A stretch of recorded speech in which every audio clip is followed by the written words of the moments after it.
नमस्कार प्यारे बच्चों, अब आप इस विषय के वीडियोस एक साथ भी देख सकते हैं। इसके लिए वीडियो के नीचे मेरे चैनल का नाम लिखा है, उसमें जाके प्लेलिस्ट में जाना होगा। तो बच्चों, पिछले वीडियो में हम सीख रहे थे हिंदी कक्षा 6 द्वितीय सत्र का पाठ नंबर 3 जरा मुस्कुराइए, उसका अभ्यास सीख रहे थे। आज के वीडियो में हम अभ्यास पूर्ण करेंगे। प्रश्न 4 है, उदाहरण के अनुसार शब्द का 4-4 वाक्यों में प्रयोग कीजिए। तो जैसे यह घर शब्द दिया है तो उस घर शब्द से हम यहाँ पर 4 वाक्य दिए हैं।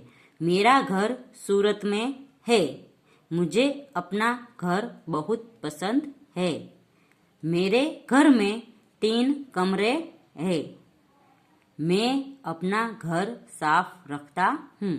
तो घर से 4 वाक्य बने, ऐसे ही यहाँ 5 और शब्द दिए गए हैं तो उससे 4 वाक्य बनाने हैं। तो पहले है बाग, तो बाग से 4 वाक्य है। बाग में गुलाब के पौधे होते हैं, बाग में लोग घूमते हैं, मैं बाग में जाता हूँ, यह बाग बहुत सुंदर है। फिर है नदी, तो नदी से 4 वाक्य बनते हैं। नर्मदा गुजरात की नदी है, नदी हमारी जीवादोरी है, लोग नदी में नहाते हैं, गंगा पवित्र नदी है। फिर है दोस्त, तो दोस्ते से 4 वाक्य बनाएंगे। ऐसा नहीं आप यही 4 वाक्य लिखे, आप अपने हिसाब से कोई और भी अर्थपूर्ण 4 वाक्य लिख सकते हैं जिसमें यह शब्द आते हो। तीसरा है दोस्त, तो दोस्त से होगा मोहन मेरा दोस्त है, दोस्त अच्छा होना चाहिए, जीवन में दोस्त होना जरूरी है, मैं दोस्तों के साथ खेलता हूँ। फिर चौथा शब्द है पसंद, तो पसंद से वाक्य बनेंगे मुझे फूल पसंद है, मेरी पसंद का फूल या फल आम है, माँ भिंडी की सब्जी पसंद करती है, मुझे सचिन की बैटिंग पसंद है।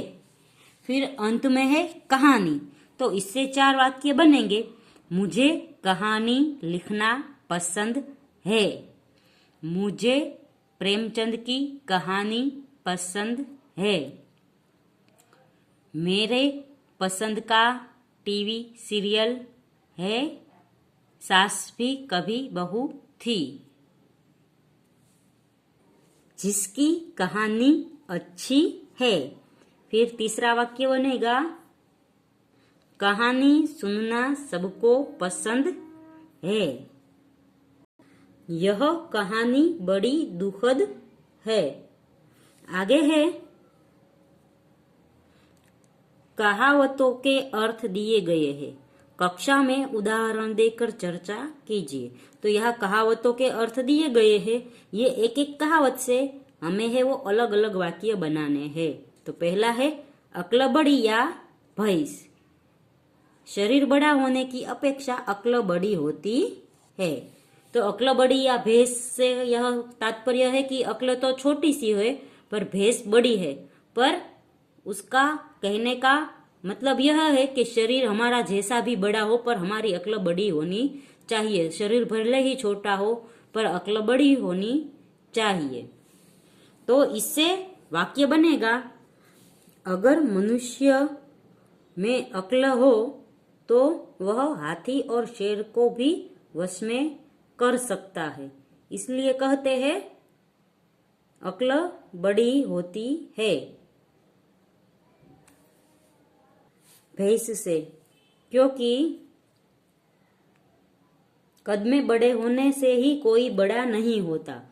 रोग का एक कीटाणु छोटा होने पर भी हमें बीमार बना सकता है, और बीमारी इतनी बड़ी हो फिर भी छोटी सी कड़वी दवाई खाते हैं तो हम ठीक हो जाते हैं।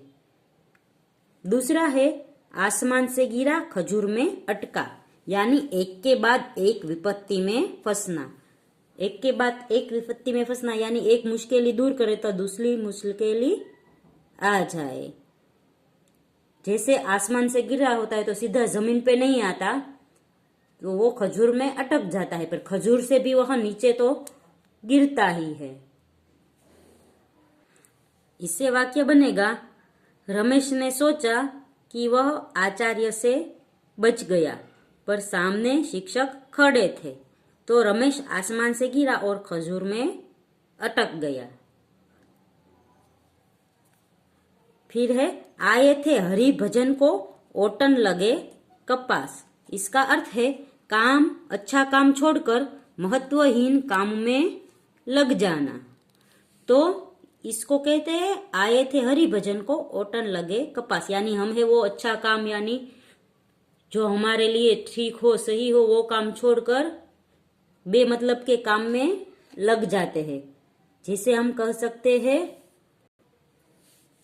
मेरे मौसा फिल्म अभिनेता बनने गए थे, पर कल क्लार्क बनकर वापस आ गए। इसे कहते हैं आए थे हरि भजन को ओटन लगे कपास। 4 नंबर का है, जो गरजते हैं वो बरसते नहीं, यानी जो डींग मारते हैं वे काम नहीं गरजते।